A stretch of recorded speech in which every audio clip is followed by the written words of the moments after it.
रामायण एक ऐसी कहानी जिसके ना जाने कितने ही इंटरप्रिटेशंस हुई होंगी। स्पेशली 1987 में आई थी रामानंद सागर जी की रामायण और फिर 1992 में युगो साको जी की Ramayan. And believe me, Adipurush could have been the third best adaptation, क्योंकि कॉन्सेप्ट की तौर पे देखा जाए कि लाइव एक्शन और सीजी का एक अच्छा सा कॉम्बिनेशन बना के ये पिक्चर बनाने की जो कोशिश थी वो एक बहुत बढ़िया रिप्रेजेंटेशन हो सकता था, only if the project was in the capable hands. और आदि पुरुष देखने के बाद मुझे यकीन हो गया है कि तानाजी जो है वो एक्चुअली अजय देवगन की ही डायरेक्शन थी। मैं पिक्चर देखने में काफी लेट हो गया, फ्राइडे को रिलीज हुआ, मैंने मंडे को देखा और फिर कुछ काम के चलते मैं आज वीडियो बना रहा हूँ। I will try my best कि मैं कोई गाली गलौज ना करूँ, लेकिन फिर भी अगर एक आध निकल गई तो उसके लिए आई एम वेरी सॉरी। तो आज इस वीडियो में हम आदि पुरुष के मेकर्स की गुद्दी थपेड़ेंगे और ये है एनिमेटेड रिव्यू। ब्रह्मांड में जो भी पाने लायक है तू पा चुका है, फिर भी तू राक्षसी है। लक्ष्मी को पाले नारायण हो जाएगा। तो पिक्चर की स्टोरी सबको पता है। यहाँ पे वनवास से लेके लंका विजय तक की जो जर्नी थी वो दिखाया गया है। काश ठीक से दिखा देते। एनीवेज, श्री राम, सीता मैया और लक्ष्मण जंगल में चले गए, फिर वहाँ जाके सीता जी का हरण हो गया, फिर वो लोग लंका को कॉन्कर करते हैं। We all know that. और वनवास के पहले की जो कहानी है वो स्टार्टिंग क्रेडिट्स में थोड़े बहुत इमेज स्लाइड्स के थ्रू दिखाए गए हैं और बीच में एक आध सीन फ्लैशबैक का हमें देखने को मिलता है। अब इस पिक्चर के पॉजिटिव्स की बात करें तो इस पिक्चर के लिए मेरे पास सिर्फ एक ही पॉजिटिव पॉइंट है और वो है इस पिक्चर का म्यूजिक। अजय अतुल ने इस पिक्चर के जो गाने बनाए हैं वो काफी अच्छे हैं, सुनने में अच्छा लगता है और इस पिक्चर की बीजीएम भी काफी अच्छी है। संचित और अंकित ने वहाँ पे बहुत अच्छा काम किया है। अब आते हैं पिक्चर के नेगेटिव्स पे। First and foremost casting. मैंने पहले भी कहा था, मैं अभी कह रहा हूँ कि Prabhas is looking anything but Shri Ram through out the picture. वो बैगी से आईज, एक राम जी, एक उनके चेहरे पे जो एक कामनेस, एक सेरेनिटी, एक स्वीटनेस था, वो यहाँ पे है ही नहीं। फ्लैशबैक में प्रभास जीसस क्राइस्ट भी थोड़ा बहुत लग गया, लेकिन थ्रू आउट द पिक्चर वो श्री राम नहीं लगा। और through out the picture Prabhas की जो माइंड ब्लोइंग एक्टिंग है ना, मैं रिकमेंड नहीं करूंगा कि आप जाके देखो, लेकिन मैंने जो झेला है मैं वो बता रहा हूँ। मजा ले साला, पूरे पिक्चर में एक फेशियल टिश्यू हिल जाए उसका। प्रभास की आदि पुरुष वाली परफॉर्मेंस देख के कौन कहेगा कि ये वही बंदा है जिसने अमरेंद्र बाहुबली और महेंद्र बाहुबली एक ही पिक्चर में दो अलग कैरेक्टर्स में दो अलग अलग तरह के परफॉर्मेंसेस दिए थे। प्रीति सैनन एज जानकी, उनके पास ज्यादा स्क्रीन स्पेस था नहीं, जितना था उतने में उन्होंने किया है ठीक ठाक। आइदर शी वाज टेरिफाइड और she was in love with Raghav, that's it. तो उस हिसाब से देखा जाए तो हाँ, she has done her part okay. And Sunny Singh as Lakshman, जिन्हें यहाँ शेष कहा गया है, उन्होंने तो क्या ही एक्टिंग की है।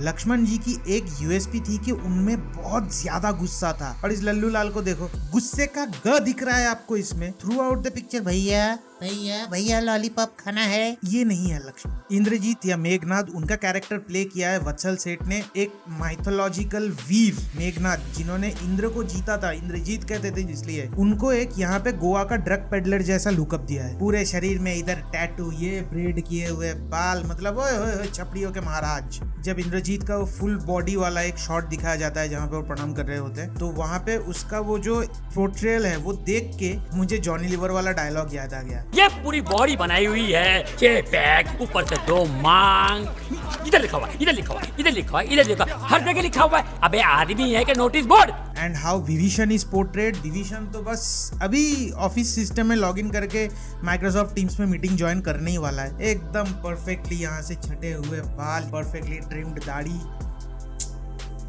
क्या विभीषण है। और अब बात करते हैं इस फिल्म की शायद the best casting choice, Saif Ali Khan as Ravan, जो कि गंदे डायरेक्शन के वजह से एक मजाक बन के रह गया। हाँ, उनका एक्टिंग देख के ऐसा लग रहा था कि उदय भान वाला हैंगओवर अभी तक उतरा नहीं उनका, थोड़ा बहुत वो दिख रहा था, but he was trying his best. लेकिन पता नहीं क्या उनको डायरेक्शन मिला था। पूरे पिक्चर में वो ऐसे चल रहे जैसे मुन्ना भाई, बस उनके दोनों टांगों के बीच में तो फुंसी हो गई जिसकी वजह से ठीक से चल नहीं पा रहे। अब बात करते हैं कि देवदत्त नेगी, अगर मैं उनका ठीक से नाम प्रोनाउंस नहीं कर पाया तो I am really sorry for that. तो देवदत्त नेगी एज बजरंग, रामायण के सारे कैरेक्टर्स के जिस तरह से भी इंटरप्रेट यहाँ पे किया गया है वो तो घटिया है ही, लेकिन जिस तरह से हनुमान जी का कैरेक्टर इन्होंने इंटरप्रेट किया है, क्योंकि देवदत्त नेगी जो है, मैंने उनके थोड़े बहुत काम देखे हैं, he is a very good actor. और जब ये शुरू हुआ था तब उनका जो इनोसेंस, वो एक चाइल्ड लाइक पोर्ट्रेयल इन्होंने किया था, वो मुझे देख के शुरुआत में अच्छा लग रहा था। अगर इनको सटीक डायरेक्शन और सटीक डायलॉग्स मिलते तो this could have been a great example how an actor should be portraying the role of Hanuman ji. लेकिन सिर्फ डायरेक्शन की गलती की वजह से ये मजाक बन के रह गए। बजरंगबली जो अष्ट सिद्धि नौ निधि के दाता, he was the greatest scholar of all time, जिनको हर विषय में ज्ञान है, वो यहाँ पे ऐसे बकचोदी कर रहे हैं यार। मतलब कास्ट एंड एक्टिंग से अब आता है इस फिल्म की राइटिंग पे। Whether it is overall the writing of the film, overall the writing of the characters, the dialogues, the screen play, everything is a bloody mess. आप रामायण बना रहे हो जहाँ पे श्री राम को एस्टेब्लिश करना होगा। डायरेक्टर ने पहले से यही पकड़ के रखा, अच्छा ये तो रामायण है, मतलब सबको सब पता है। जो पहली बार रामायण देखने जा रहे हैं, जिन्होंने वो पुराने वाले इंटरप्रिटेशंस नहीं देखे होंगे, आजकल के जो बच्चे हैं वो देखने जाएंगे, वो क्या देख रहे हैं? रामायण में राम सिर्फ एक योद्धा है, मर्यादा पुरुषोत्तम कहा जाता है ना उनको, वो दिखाना होता है। Throughout the picture Ravan को बस एक वन डिमेंशनल विलन दिखाया गया है। रावण एक बहुत बड़े स्कॉलर थे, उनके जैसा विद्वान, जिसलिए उनको दशानन कहा जाता था कि 10 सिरों में जितना ज्ञान स्टोर हो सकता है वो उनके पास था। और ये ऊपर से ये डबल डेकर वाला, यहाँ से 5 यहाँ से 5। क्रिएटिव लिबर्टी के नाम पे हर कैरेक्टर की जो इमेज है, जो एक उनका सेपरेट पर्सनैलिटी है, इंडिविजुअल कैरेक्टर्स का, हर चीज का गला घोंट के रख दिया इन्होंने। रावण एक महाज्ञानी राजा थे, उनके अहंकार ने उनको मारा। वो बस कोई एक दूसरी औरत के पीछे पागल आदमी नहीं था जो यहाँ पे आप लोगों ने दिखाया है। जब रावण मारे गए थे तो श्री राम ने लक्ष्मण जी को कहा था कि उनके चरण में बैठो और उनसे आप ज्ञान प्राप्त करो। यहाँ पे क्या दिखाया आप लोगों ने? रावण के पेट में तीर लगा है, गत्ते मर गया। नाउ कमिंग टू बजरंगबली, इनके कैरेक्टर के साथ इस पिक्चर में जो अन्याय हुआ है, जो घोर पाप हुआ है, मेरे हाथ में होता, मैं खुद बजरंगबली को बुला के उनके हाथ से वो गदा लेता और इस राइटर डायरेक्टर को थपेड़ थपेड़ के उनका चिकन टिक्का बना देता। आप लोगों ने बजरंगबली को एक कॉमिक रिलीफ बना दिया है। ये अलग बात है कि आप बजरंगबली के थ्रू एक आध कॉमेडी डायलॉग्स रख सकते थे, but he was not a comedy character in Ramayan, he was an integral part of the story. आपने उनसे क्या क्या डायलॉग बुलाए? तेल तेरे बाप का, सबको पता है, वो तो वायरल हो गया है। अब तो शायद आज नए डब्ड वर्जन के साथ रिलीज भी किया होगा। यहाँ पे विभीषण के कैरेक्टर को जिस तरह से दिखाया गया है, उसका कोई इंपॉर्टेंस है ही नहीं। वो ना होता तो भी कुछ नहीं आता जाता। आउट ऑफ नोवेयर विभीषण आता है राम जी के पास, जहाँ पे एक्चुअल में विभीषण राम जी के खुद बहुत बड़े भक्त थे। जब हनुमान जी लंका पहुंचे तो उन्होंने विभीषण के घर से राम राम का चैंटिंग सुना था। फिर वहां जाके वो उनसे मिले। बाद में विभीषण ने रावण को बोला कि आप सीता माँ को छोड़ दो, अब क्यों अपना सर्वनाश बुला रहे हो? फिर जब रावण नहीं माना तो जाके वो राम जी के पास आए थे। और यहाँ पे विभीषण आउट ऑफ नोवेयर एक बार बोल दिया गया, नहीं करेंगे, बाहर में जाओ, मैं चला। और वो अपनी बीवी को लेके आ जाता है। और विभीषण की बीवी के कैरेक्टर का portrayal just as a sex symbol यहाँ पे हुआ है। डीप नेक या डीप कट कुछ तो है जो मतलब एकदम ही वहां तक दिखा देता है। वैसे वाले ब्लाउज पहन के विभीषण की बीवी वहां से आ रही है। सेक्सुअलाइज ही तो किया ना एक तरह से। शुक्र करो बजरंगबली दूर पहाड़ों में तपस्या कर रहा है, ध्यान भंग हो गया ना, गदा लेके तुम्हारे पिछवाड़े का पनीर पसंदा बना देंगे। पिक्चर की स्क्रीन प्ले की बात करें तो हम सबको कहानी पता है, इसके आगे क्या होने वाला है वो भी पता है, लेकिन उसको भी एक ऐसी तरह से प्रेजेंट करना होता है जिससे हमें वो इंटरेस्टिंग लगे। वो इंटरेस्ट ग्रो ही नहीं करता कि अच्छा इसके बाद जो होने वाला है उसको कैसे दिखाएंगे। अब अगर पिक्चर के डायलॉग्स की बात करूं तो बजरंगबली माफ करना मुझे, इससे वाहियात, थर्ड क्लास, घटिया, गंदा डायलॉग साला पूरे धरती पे कोई लिख दे तो मैं मान जाऊं उसको। आप रामायण दिखा रहे हो, एक ही एरा में अलग अलग स्टेट के लोग अलग अलग लेवल के लैंग्वेज में बातें कर रहे हैं। थोड़ा बहुत एक्सेंट इधर उधर हो सकता है, दैट्स अ डिफरेंट थिंग, पर आप तो पूरा एकदम श्री राम का जो कैरेक्टर है वो शुद्ध हिंदी में बात कर रहा है। रावण जो है वो आजकल की हिंदी में बात कर रहा है। काम धंधा नहीं, उसका बेटा बोल रहा है बहुत हो गया बंधन नाच, निकल यहाँ से, निकल यहाँ से। हम सबको पता है वो रेफरेंस कहाँ से उठ रहा है। बजरंगबली नटखट थे, शरारती थे, लेकिन वो कभी किसी को बेइज्जत करके बात नहीं करते थे। जैसे तेरे बाप का, तेरा, तू तड़ाक नहीं करते थे वो। और ऊपर से आप अगर मॉडर्न हिंदी में भी कॉन्वर्सेशंस रखते हो तो उनको प्रॉपर रिस्पेक्ट के साथ कीजिए ना। Now coming to the technical part, this film is a technical mess. कोई भी डिपार्टमेंट आप उठा लो, कैमरा वर्क, VFX, लाइटिंग, चलिए सेट डिजाइनिंग तो वो सब मेनली 3D एसेट टीम्स जो होते हैं, जो वो सब बैकग्राउंड में डिजाइन करते हैं, उन्होंने बनाया है। कैमरा वर्क आप देखो, इस फिल्म में तो सारे ही CG शॉट्स हैं। तो यहाँ पे बहुत सारे शॉट्स में मैंने देखा है कि कैरेक्टर और BG कैमरा ट्रैक तो हो रहा है, लेकिन दोनों का मूवमेंट अलग अलग हो रहा है। ये एक आध शॉट्स में नहीं है, ये through out the picture visible है। अब अगर लाइटिंग की बात करें तो वो भी काइंड ऑफ मेस्ड अप है। एक ही जगह पे खड़े हैं, अलग अलग कैरेक्टर्स पे अलग अलग एंगल से लाइट आ रही है, जहाँ की लाइट का सोर्स सेम है।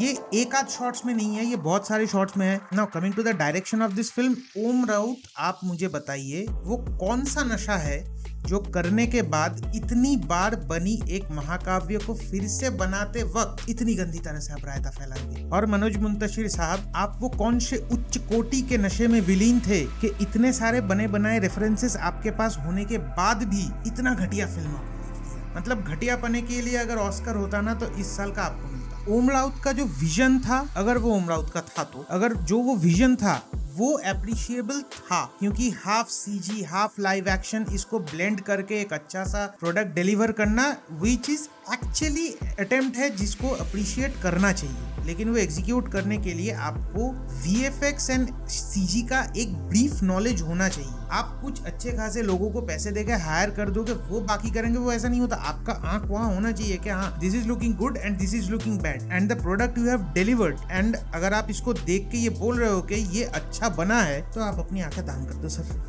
ये पिक्चर देखने के बाद मुझे इतना तो क्लियर है कि जितना ज्ञान आपको CG एंड VFX में है उतना ही ज्ञान अर्जुन कपूर के एक्टिंग के बारे में है। अब पिक्चर के कॉस्ट्यूम्स देखो, रावण टी-शर्ट पहन के घूम रहा है पीछे ऐसे केप लगा के, ऊपर से इंद्रजीत का ये फुल बॉडी टैटू गोवा का ड्रग पेडलर लग रहा है। अगर ये क्रिएटिव लिबर्टी है then you should not take any creative liberty while attempting something. अब उस पार्ट में आता है जिसपे मैं अभी थोड़ी सी बात करूंगा, ज्यादा नहीं, क्योंकि पिक्चर को OTT पे आने दीजिए, फिर मैं इस पिक्चर के शॉर्ट बाय शॉर्ट एक VFX ब्रेकडाउन करूंगा, तब पूरे डिटेल में बात करेंगे। अभी उस पे ज्यादा बात नहीं करते। VFX को देख के जैसे मैंने फाइनल ट्रेलर रिव्यू में भी बोला था कि बेकार है भैया, मैं तो टूट गया।